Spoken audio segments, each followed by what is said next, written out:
So, बच्चे लोग आज today we will be doing this topic anomalous behavior in the property of elements of second period.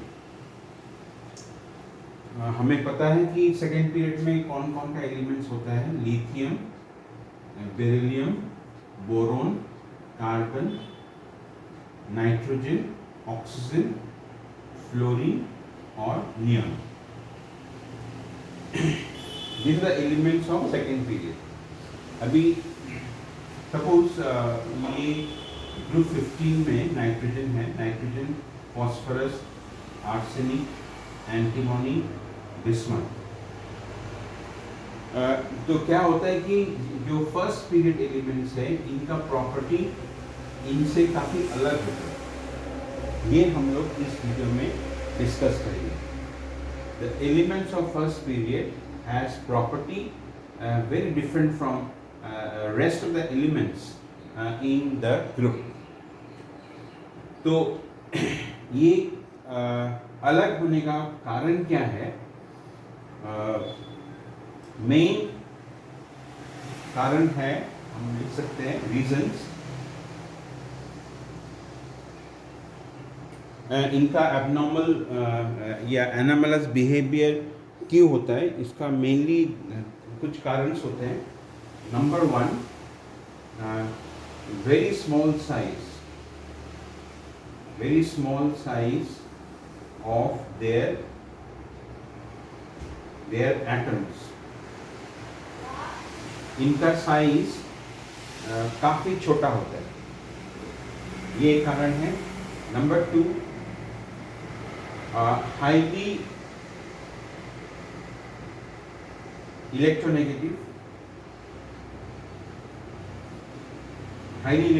होता है.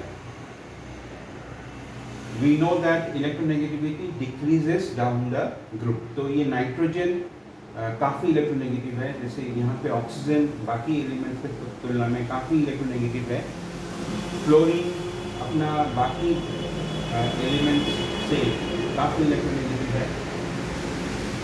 And third thing is absence of vacant d orbital.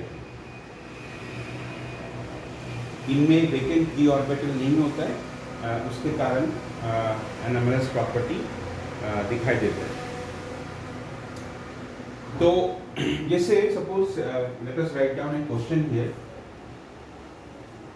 एक question जो exam में आता है काफ़ी, कि oxygen exists as O2. Oxygen exists as O2, whereas the next element, that is sulfur, it exists as S8. Oxygen exists as O2, whereas sulfur exists as S8. तो इसका कारण क्या है? तो इसका एक्सप्लेनेशन ऐसा हम बोल सकते हैं, ऑक्सीजन एटॉमिक नंबर 8, इसका कॉन्फ़िगरेशन होता है आउटमोस्ट शेल में 2s2, 2p(x2), 2p(y1), 2p(z1).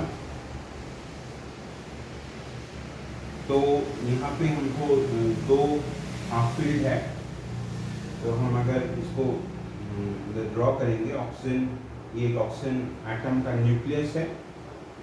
तो ये है हमारा 2p(y) ऑर्बिटल, 2p(y), और ये है हमारा 2p(z) ऑर्बिटल, 2p(z) ऑर्बिटल. और दूसरा ऑक्सीजन एटम का न्यूक्लियस में भी ये है.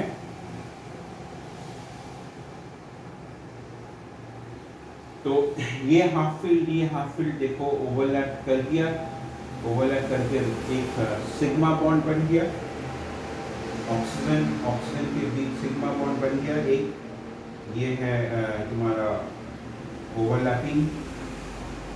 और इसके बाद और एक बॉन्ड बनता है यहाँ पे, क्योंकि ये जो PZ है, इनमें भी एक इलेक्ट्रॉन है. ये लैटरली साइड वाइज ओवरलैप होता है, उनको पता है. लैटरली साइडवाइज ओवरलैप करता है, करके एक पाई बॉन्ड बनता है। ये पाई बॉन्ड को हम इधर बना रहे हैं, ये पाई बॉन्ड, और ये जो पाई बॉन्ड है, ये पाई बॉन्ड को बोलते हैं हम लोग पी पाई पी पाई पी पाई पी पाई इसको बोलते हैं पी पाई। तो ऑक्सीजन मॉलिक्यूल में ऐसे डबल बॉन्ड बन रहा है, और ये जो आउटरमोस्ट के जो 2 इलेक्ट्रॉन हैं, ये जो आउटरमोस्ट के 2 इलेक्ट्रॉन हैं, वो एज लोन पेयर रह जाते हैं, एज लोन पेयर रह जाते हैं। यहाँ पे भी ये लोन पेयर रह जाता है।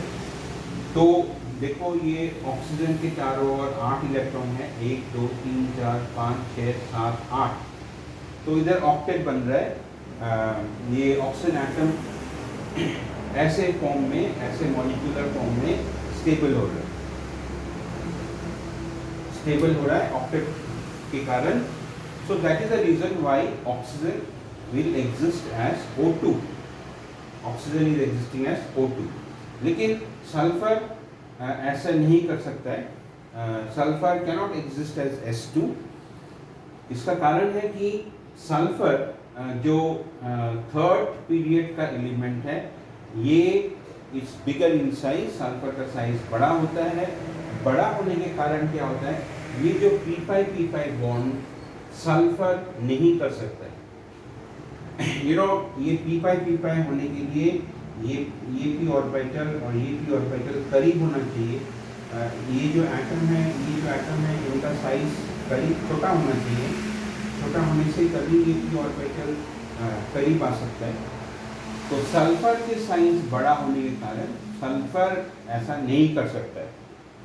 तो सल्फर क्या करेगा स्टेबिलिटी लाने के लिए? सल्फर ऐसा एक एलिमेंट बना लेता है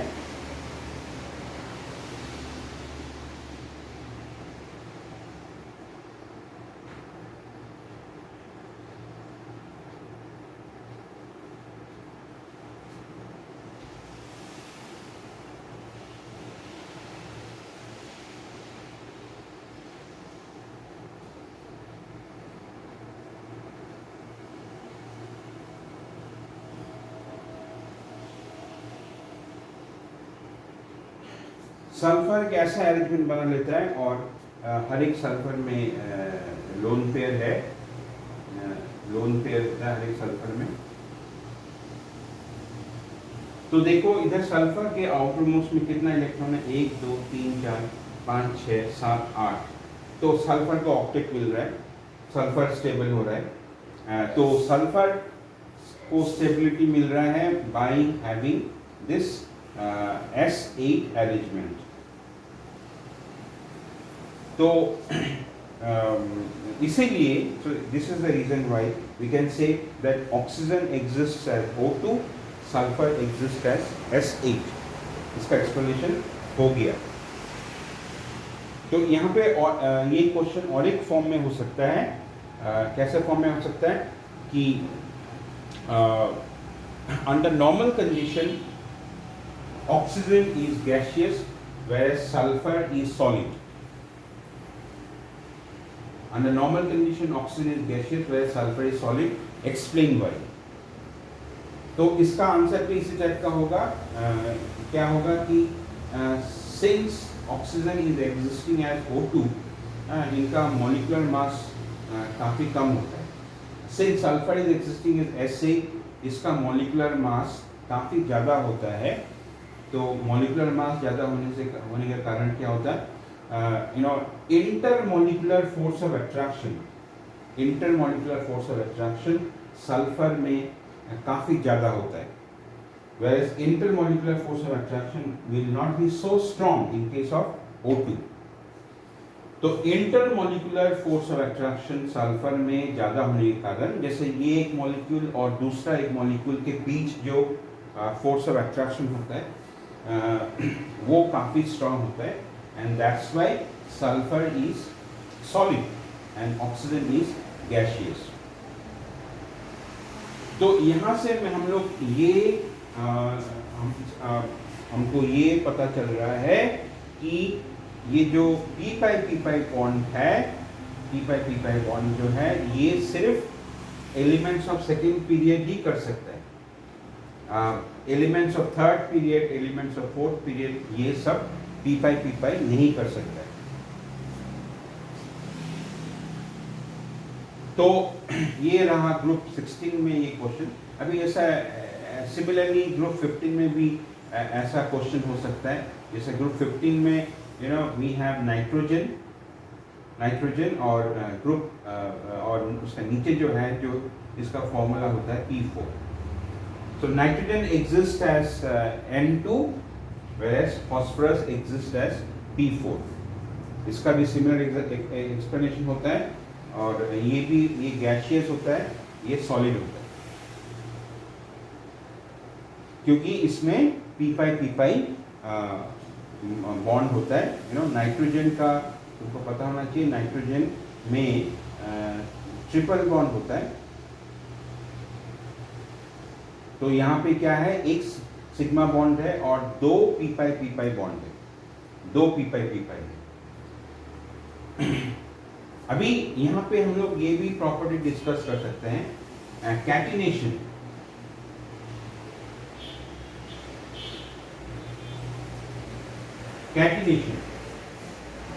कैटिनेशन क्या होता है? जैसे तुमको पता है कि कार्बन सेल्फ लिंकिंग करके एक लॉन्ग चेन बना सकता है। कार्बन में ये प्रॉपर्टी सबसे ज्यादा दिखाई देता है। तो this self linking property is called catenation.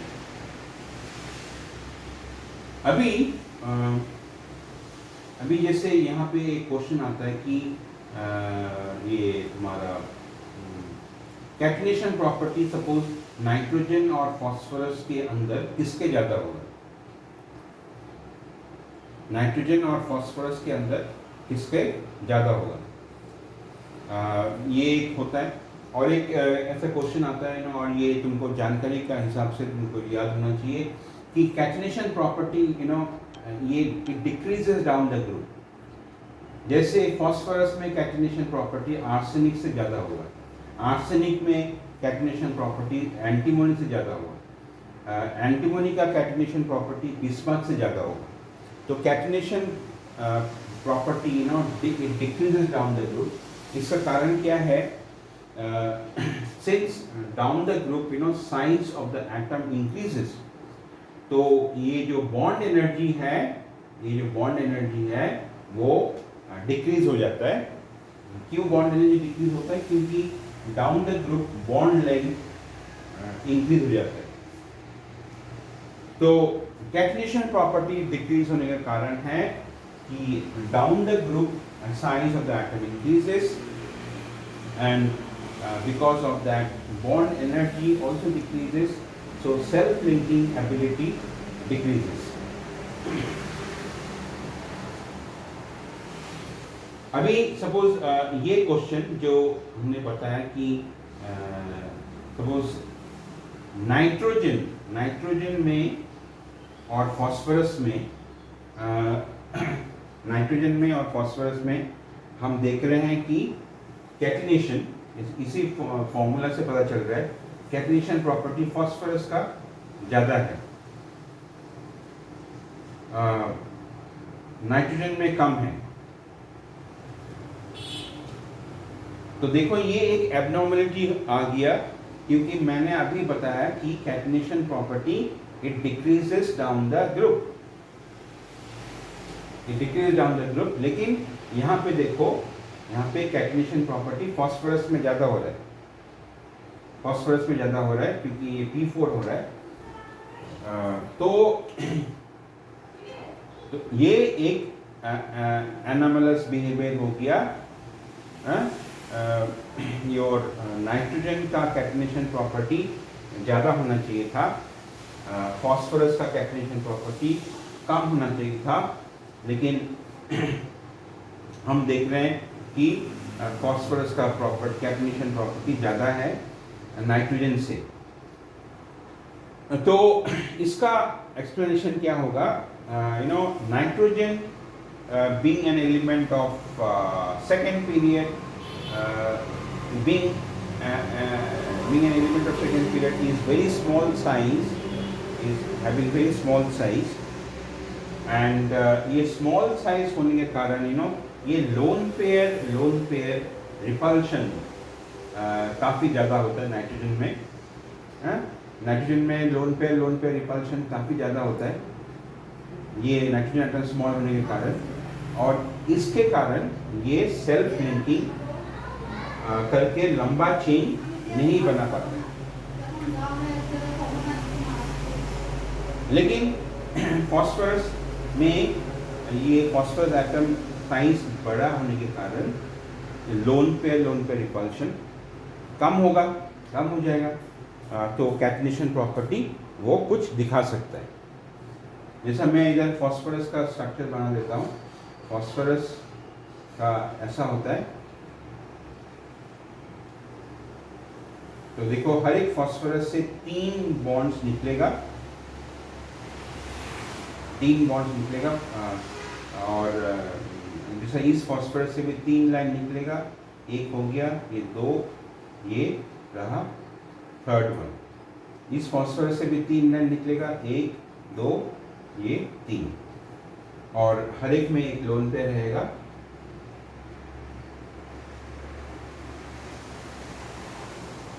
तो ये था फॉस्फोरस का स्ट्रक्चर. अभी कार्बन में कैटनेशन प्रॉपर्टी काफ़ी ज़्यादा होता है.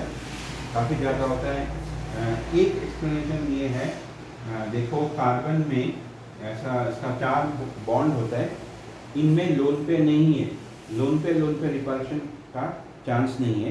तो that's why carbon has the highest catenation property. सिर्फ ये कारण नहीं है कार्बन का, और भी कारण है. मैं ये एक कारण बता रहा हूँ इधर, क्योंकि कार्बन में लोन पेयर नहीं है. ओके, अभी नेक्स्ट जो हम लोग डिस्कस करेंगे, इट इज अबाउट कोवेलेंसी.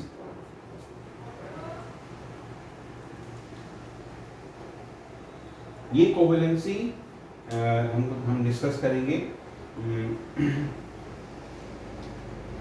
अभी देखो यहाँ पे ऑक्सीजन का जो मॉलिक्यूल का जो बॉन्ड बन रहा है, ये यहाँ पे एक ओवरलैप हो रहा है, एक बॉन्ड बन रहा है. यहाँ पे लैटरल ओवरलैप हो रहा है और एक बॉन्ड बन रहा है. 2 बॉन्ड बन रहा है, ये 2 बॉन्ड, तो 2 लाइंस आ रहा है. तो we say that covalency of oxygen is 2. Covalency of oxygen is 2 here. Similarly, sulphur में भी दिखाई दे रहा है, covalency of sulphur is 2. Covalency of sulphur is 2. यहाँ पे फॉस्फोरस में हम देख रहे हैं कि कितना लाइंस निकल रहा है. फॉस्फोरस से 3 लाइंस निकल रहा है, तो covalency of phosphorus here is 3. Covalency of phosphorus is 3. यहाँ पे कार्बन में तुमको पता है कि कार्बन से ऑलवेज 4 लाइंस निकलता है. So here covalency of carbon is 4. अभी ये एक एनामलस प्रॉपर्टी डिस्कस करेंगे कि the elements of second period have maximum covalency 4. Elements of second period cannot have covalency more than 4. लेकिन जो थर्ड पीरियड एलिमेंट्स है, फोर्थ पीरियड एलिमेंट्स है, इनका कोवेलेंसी 4 से ज़्यादा हो सकता है. तो मैं एक एग्जांपल देता हूँ यहाँ पे.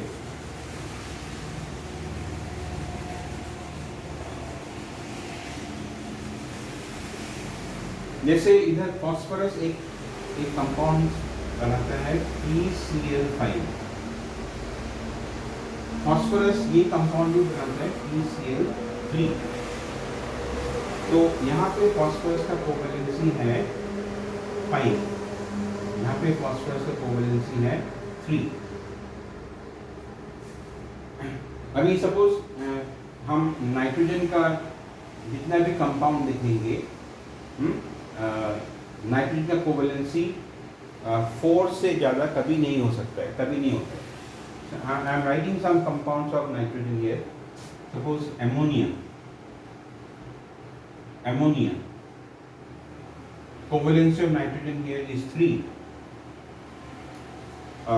Suppose ammonium chloride, ammonium chloride में ये ammonium cation है। ammonium cation के अंदर covalence of nitrogen is 4. Here it is 3, here it is 4. अभी सपोज दिस कंपाउंड N2O5 अगर मैं इनका स्ट्रक्चर ड्रॉ करता हूँ,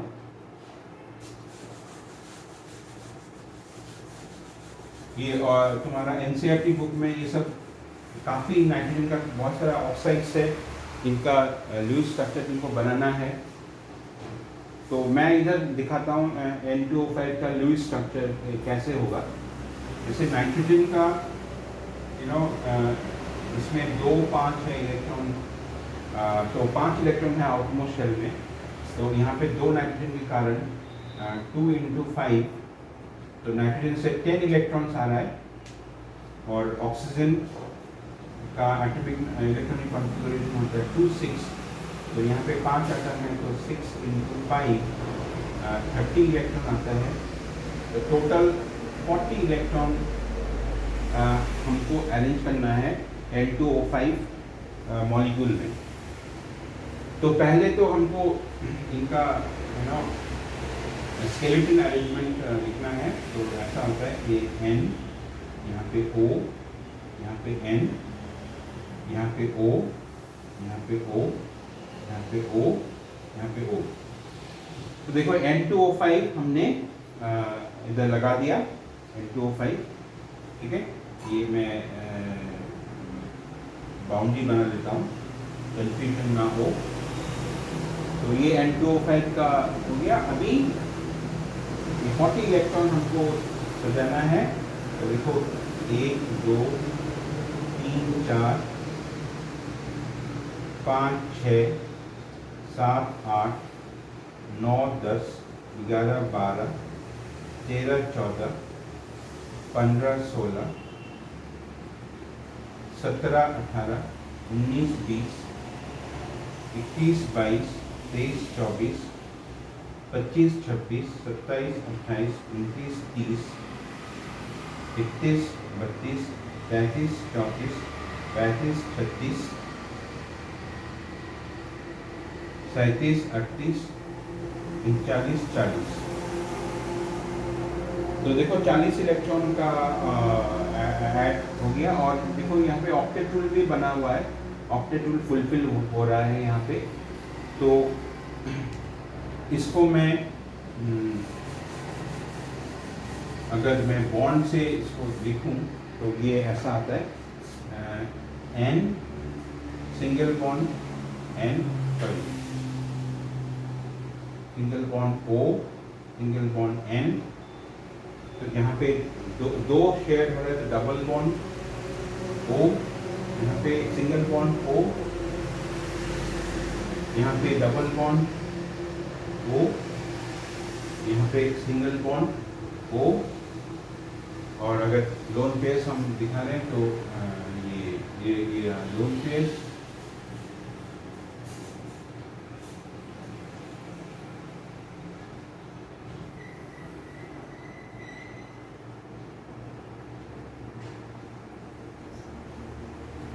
तो ये रहा N2O5 का स्ट्रक्चर, तो देखो यहाँ पे नाइट्रोजन से 4 लाइन्स निकल रहा है। तो covalency of nitrogen is 4 here, covalency of nitrogen is 4 here, covalency of oxygen is 2 here, covalency of oxygen is 2 here, covalency of this oxygen is 1 here. तो ये कोवेलेंसी हो गया। अभी ऐसा क्यों होता है, वी हैव टू डिस्कस कि सेकेंड पीरियड एलिमेंट्स का कोवेलेंसी 4 से ज़्यादा क्यों नहीं होता है? सेकेंड पीरियड एलिमेंट्स का कोवेलेंसी 4 से ज़्यादा क्यों नहीं होता है? ये हमको अभी आंसर करना है। It's very easy to answer. हमको पता है कि सेकेंड पीरियड एलिमेंट्स में आउटरमोस्ट में 2p ऑर्बिटल होता है, फिर इसका पहले 2s ऑर्बिटल भी होता है। तो ये जो सेकेंड पीरियड एलिमेंट्स है ये अपना 2s ऑर्बिटल यूज़ कर सकता है, 2p ऑर्बिटल यूज़ कर सकता है बॉन्ड बनाने का टाइम। अभी हमको पता है कि ये 2p क्या होता है एक्चुअली? 2p होता है 2px, 2py और 2pz। तो देखो ये टोटल 4 ऑर्बिटल्स ये यूज़ कर सकता है। The elements of second period ये 4 ऑर्बिटल्स ही यूज़ कर सकता है, इसीलिए इनका मैक्सिमम कोवेलेंसी 4 होता है। अभी जैसे यहाँ पे फॉस्फोरस ये कोवेलेंसी 5 शो कर रहा है। इसका कारण क्या है? अगर हम फॉस्फोरस का इलेक्ट्रॉनिक कॉन्फ़िगरेशन लिखते हैं, फॉस्फोरस जिसका एटॉमिक नंबर जो 15 होता है,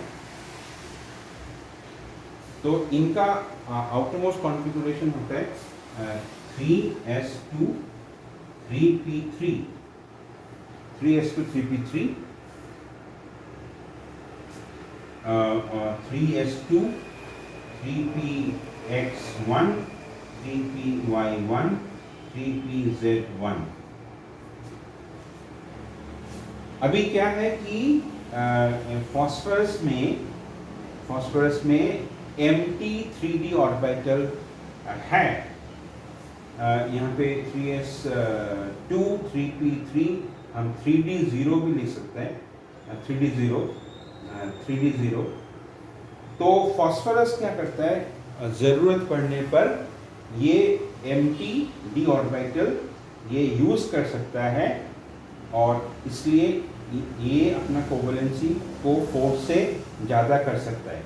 जैसे यहाँ पे फॉस्फोरस का कोवेलेंसी 5 है, लेकिन यहाँ पे ऐसा नहीं हो सकता है क्योंकि सेकेंड पीरियड एलिमेंट्स में 2d ऑर्बिटल होता नहीं है।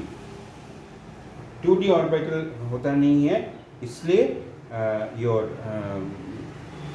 उनका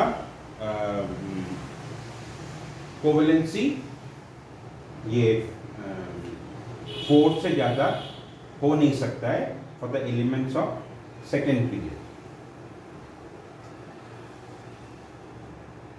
तो जैसे यहाँ पे एक ऐसा टाइप का क्वेश्चन एग्जाम में आता है कि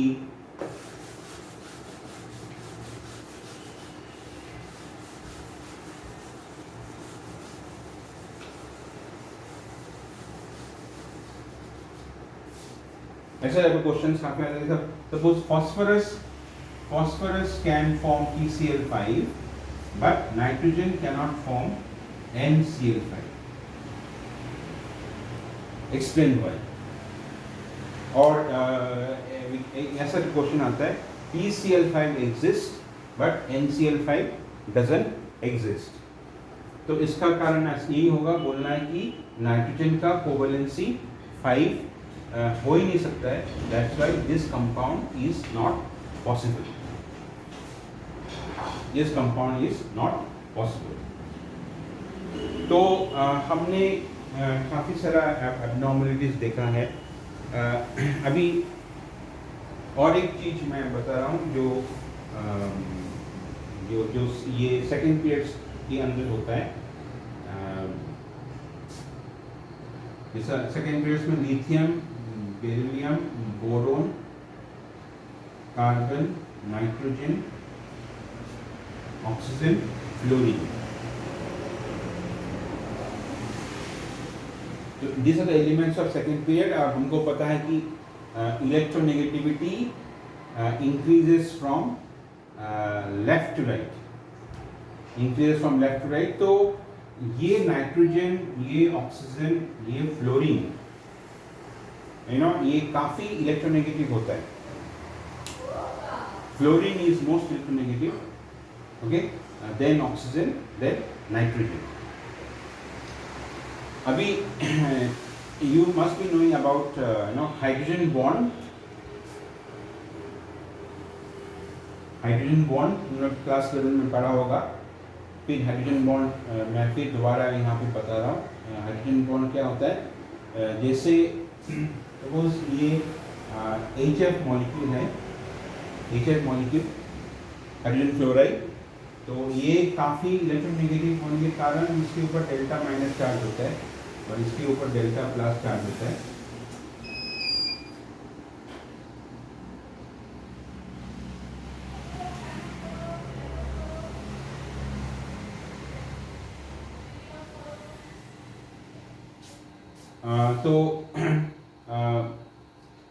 तो इससे पोलर कोवलेंट बॉन्ड. तो इसके कारण क्या होगा, दूसरा जो एक HF मॉलिक्यूल होगा उसमें भी डेल्टा प्लस डेल्टा माइनस होगा, डेल्टा प्लस डेल्टा माइनस होगा. अभी ये मॉलिक्यूल और ये मॉलिक्यूल जो अलग अलग मॉलिक्यूल है, इनमें एक फोर्स ऑफ अट्रैक्शन बनेगा, इनमें एक फोर्स ऑफ अट्रैक्शन बनेगा डेल्टा माइनस डेल्टा प्लस से बोलकर, और इसी को हम बोलते हैं हाइड्रोजन बॉन्ड. यहाँ पे भी एक हाइड्रोजन बॉन्ड बनेगा. तो इसको हाइड्रोजन बॉन्ड कहलाते हैं. अभी हाइड्रोजन बॉन्ड बनाने के लिए दो कंडीशंस बहुत ज़रूरी होता है. एक कंडीशन है कि वो एलिमेंट को हाईली इलेक्ट्रोनेगेटिव होना पड़ता है, हाईली इलेक्ट्रोनेगेटिव होना पड़ता है, और स्मॉल साइज, उनका स्मॉल साइज होना पड़ता है, तभी हाइड्रोजन बॉन्ड बनेगा. अभी ये दो कंडीशन सिर्फ पीरियडिक टेबल में ये तीन एलिमेंट ही फुलफिल करता है. तो you should remember this thing. तो इसीलिए ये तीन एलिमेंट्स जो सेकेंड पीरियड एलिमेंट्स में है, they can only form hydrogen bonding. It can be intermolecular hydrogen bonding और इंट्रामोलिकुलर हाइड्रोजन बॉन्डिंग. जैसे तुमको पता है कि ये सपोज वाटर, ये है वाटर, ये है दूसरा वाटर मॉलिक्यूल, ये है दूसरा वाटर मॉलिक्यूल. तो ये डेल्टा प्लस होगा, ये डेल्टा माइनस होगा, ये डेल्टा प्लस होगा, ये डेल्टा माइनस होगा. तो वाटर में इंटरमोलिकुलर हाइड्रोजन बॉन्डिंग होता है, वाटर में इंटरमोलिकुलर हाइड्रोजन बॉन्डिंग होता है. अभी सपोज तुम ये इजीली आंसर कर सकोगे. जैसे सपोज HCl, HF, उसका नीचे होगा HCl. HCl में ऐसे इंटरमोलिकुलर हाइड्रोजन बॉन्डिंग नहीं होगा. क्यों नहीं होगा? क्योंकि हमने बता दिया ये दो कंडीशन जो फुलफिल होना चाहिए हाइड्रोजन बॉन्डिंग के कारण, ये सिर्फ नाइट्रोजन, ऑक्सीजन, क्लोरीन फुलफिल करता है. ये क्लोरीन भी थोड़ा बहुत इलेक्ट्रोनेगेटिव है, लेकिन उतना नहीं है. इसलिए in HCl there can not be intermolecular hydrogen bonding. तो देखो बच्चे लोग, ऐसे करके हमने काफ़ी एबनॉर्मलिटीज डिस्कस किए हैं जो कि सेकेंड पीरियड एलिमेंट्स के अंदर होता है. तो इस वीडियो में हम लोग इतना ही करेंगे. Thank you for listening.